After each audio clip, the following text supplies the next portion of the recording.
Have you ever decided, I'm going to get healthy, I'm going to start running, and then almost immediately you're sidelined? A tweaked knee, maybe some shin splints, that hamstring just goes. It's so frustrating. And, that exact frustration is what kicked off the whole journey for Christopher McDougall. Right. He wasn't even running much, just a few miles on dirt roads. Yeah. And his doctor hits him with this bombshell. Running is your problem. Yeah, and that's the thing. It's not just him. It's this huge paradox in the running world. Think about it. The stats say up to, 8 out of 10 runners get injured every year. 8 out of 10, that's huge. It is. And what's really weird is that number hasn't budged. Not really, despite, 30 years of fancy shoe tech, orthotics, all that stuff. So the expensive shoes aren't fixing it. Apparently not. I mean, some injuries like Achilles problems have actually gone up by maybe 10%. It just makes you stop and think, all right, why are we humans seemingly so fragile when it comes to running? You don't see antelopes complaining about shin splints. Huh. No, or wolves needing ice packs for their knees after a chase. Exactly. It doesn't quite add up. Okay, so that's our mission for this deep dive then. We need to unpack this. We're going to look into this almost hidden tribe, meet some pretty incredible athletes, and uncover maybe a surprising truth about how we're actually built. And it all leads up to this event the book calls the greatest race the world has never seen. Mm-hmm. So to get to the heart of it, we really have to start with these, almost legendary people. The Tarahumara, or they call themselves the Raramuri. The running people. Exactly, the running people. They live way down in Mexico's Copper Canyons. And when we say running people, we mean it. These aren't just good runners. They might be the best endurance runners, ever. The feats are just mind-boggling. Totally. We're talking one champion ran 435 miles nonstop. That's like running from New York City almost to Detroit without stopping. And there are stories of them running maybe 300 miles at a time over mountains, through canyons for 2 straight days. You compare that to someone like Lance Armstrong, arguably one of the greatest endurance athletes ever. Yeah. Apparently, he could barely even shuffle through his first marathon attempt. It puts it in perspective. It really does. And what's maybe even more fascinating than just the running is their whole way of life. It's full of these contradictions. How so? Well, they're described as incredibly healthy, really serene people, but on what, at first glance, looks like the crappiest diet. Huh. They're super tough, yet gentle, illiterate but wise. They work incredibly hard, but they seem to have the most fun. And running is woven into all of it. It's not just exercise. It's who they are. And the place they live, the Copper Canyons. Yeah. It's not exactly a walk in the park either, is it? No, not at all. It's incredibly remote, basically unpoliced. It's known territory for, drug cartels, Los Zetas, the New Bloods groups, known for, frankly, horrific violence. It's got this reputation, almost like a natural Bermuda Triangle. People go in, sometimes they don't come out. It's a serious place. And it's into that environment that McDougall goes looking for this mysterious figure, Caballo Blanco, the white horse. Yeah, this lone American guy, Micah True, he was born Mike Hickman, used to be a boxer called the Gypsy Cowboy, kind of a character. He basically dropped out, went looking for something more meaningful, and found it running with the Tarahumara. He supposedly held their secrets, or at least understood their way. So the author had to track him down in this dangerous place. Exactly. A pretty perilous journey apparently involves some close calls with cartel guys on those narrow canyon roads. He even mistook someone else for Caballo at first before finally meeting the real deal. Wow. Okay, so if we're supposedly designed to get injured from running, how do the Tarahumara do it? How does any animal do it, for that matter? This is where it gets really interesting, right? Yes, absolutely. This brings us to the science, the running man theory. This comes from guys like Dr. Dennis Bramble, an evolutionary biologist, and Dr. Daniel Lieberman, an anthropologist at Harvard. Okay, so what's the core idea? What did they find in our anatomy that challenges this whole running is bad for you idea?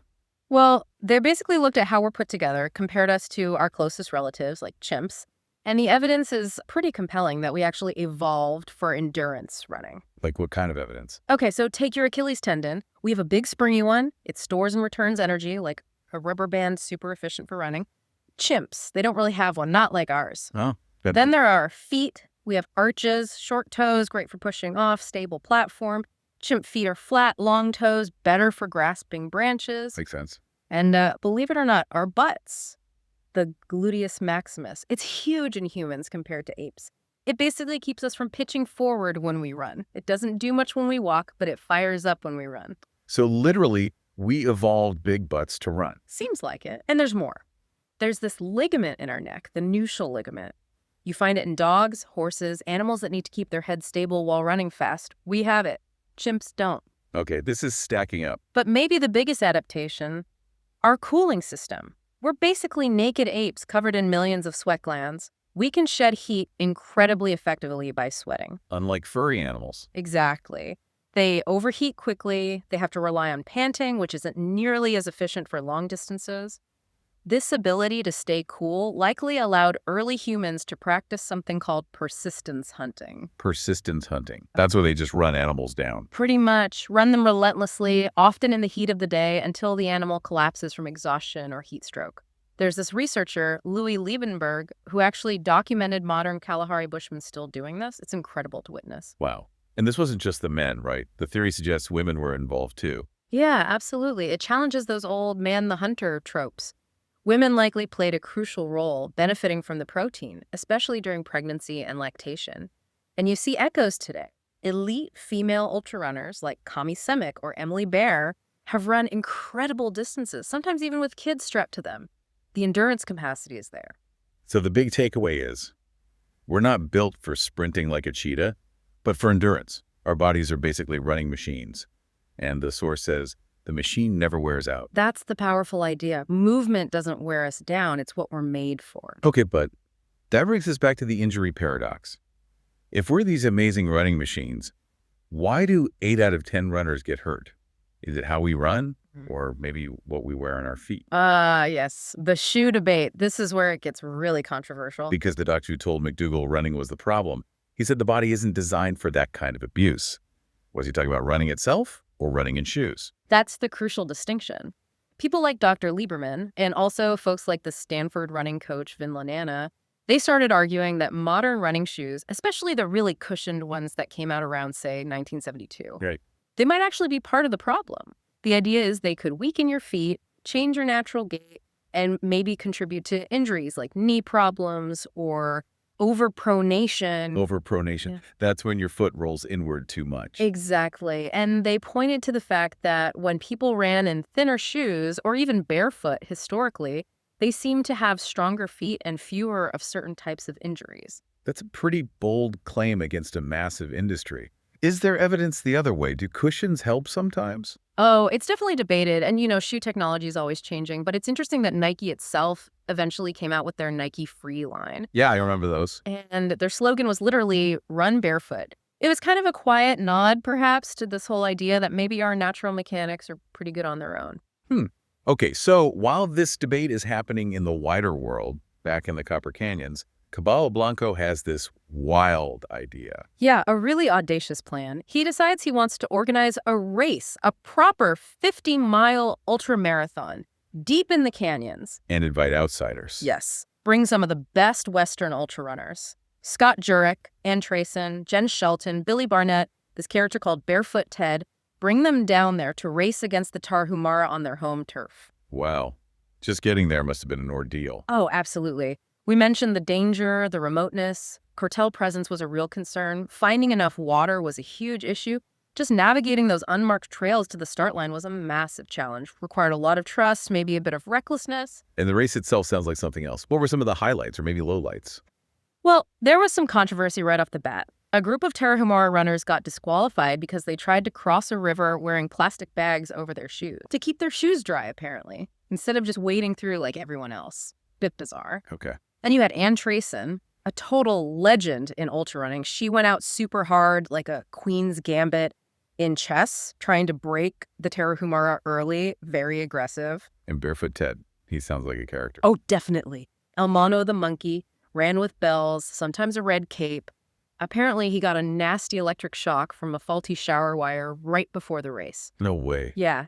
It just adds to the slightly surreal, larger-than-life feel of the whole thing. These aren't just machines. They're real, quirky people pushing limits. But it wasn't all fun and games. People got seriously lost. Yeah, that was probably the most dangerous part. Jen Shelton and Billy Barnett took a wrong turn, got way off course, ran out of water, severely dehydrated, ended up having to drink from a muddy puddle used by wild burros just to survive. Oh my God, that's terrifying. So After all that drama, who actually won this epic race? That was the big surprise. It wasn't Scott Jurek, the favorite. It was a relatively unknown Tarahumara runner, Arnulfo Kumari. And Jurek's reaction was pure class. He finished second, went over to Arnulfo, and just bowed in respect. A really powerful moment. Wow. And the author, McDougall, he ran too. He did, alongside Caballo Blanco. Yeah. And he described this feeling during the race, this unexpected lightness, like he finally tapped into something ancient, something effortless, a profound experience for him. Okay, so this is an amazing story, the history, the tribe, the race. But what does it all mean for, the rest of us, people listening right now? How can we apply any of this if we're not planning to run 50 miles through cartel country? Right, good question. Let's boil it down. There are some really practical takeaways, I think. First, let's talk technique. Yeah. The Tarahumara style seems to be about simplicity. Think light, quick steps. Aim for a cadence around 180 steps per minute. 180, that sounds fast. It is, but they're short, light steps, landing softly on the forefoot or midfoot, not crashing down on the heel. Keep your posture upright, engage your core. Imagine a kid sprinting barefoot across the grass to get a toy. Their form is usually naturally pretty good. That's a good image. And hills. Don't avoid hills. They naturally force you into better form, strengthen different muscles. They're like speed work in disguise. Okay, technique. Light, quick, upright, use hills. What else? Diet. You mentioned the crappiest diet. Yeah, the big reveal there is that it's not crappy at all. It's actually incredibly nutrient dense. It's mostly plant-based. Pinole, which is ground corn, lots of chia seeds, beans, squash, wild greens they gather. So simple foods, but powerful. Exactly. It's low in animal protein, high in complex carbs, vitamins, minerals. The book calls it a potential magic bullet against modern diseases like heart disease, cancer, diabetes, things that are rare among the Tarahumara. It flips the script. Maybe less processed food, more simple, whole plant foods is actually more beneficial. Kind of like Scott Jurek's approach too, right? He's famously plant-based. Precisely. A top athlete fueled primarily by plants. So for us, maybe it means trying things like, a nutrient-packed breakfast salad instead of sugary cereal. Small shifts. Interesting. Okay. Technique, diet. We're about mindset, lifestyle. This is key too.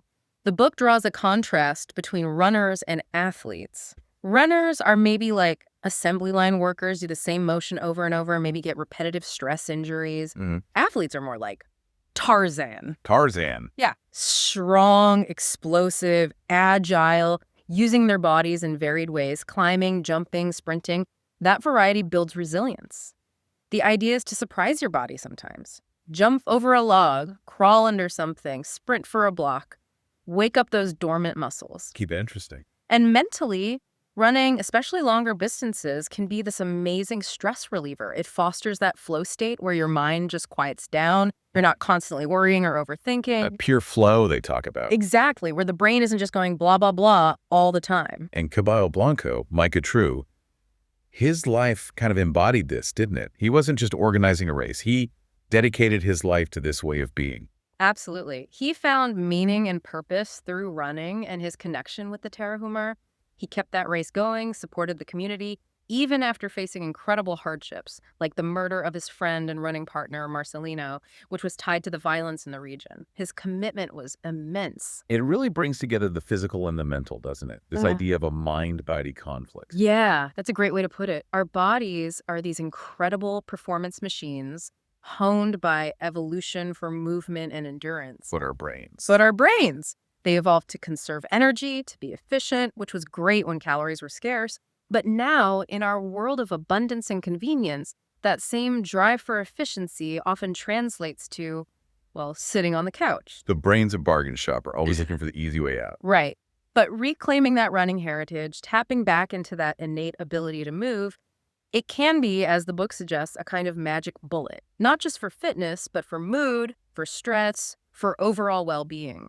It's a powerful thought. If you don't think you were born to run, you're not just denying history, you're kind of denying a part of yourself. That's the core message, really. It boils down to something incredibly simple. Just move your legs. Start there. The power in that simple act is pretty transformative. So maybe the final thought for everyone listening is this. If we really are born to run, what does it mean if we spend most of our lives actively not doing it? What small step could you take starting today to maybe rediscover some of that primal joy, that movement, and embrace that part of your history, that part of who you are?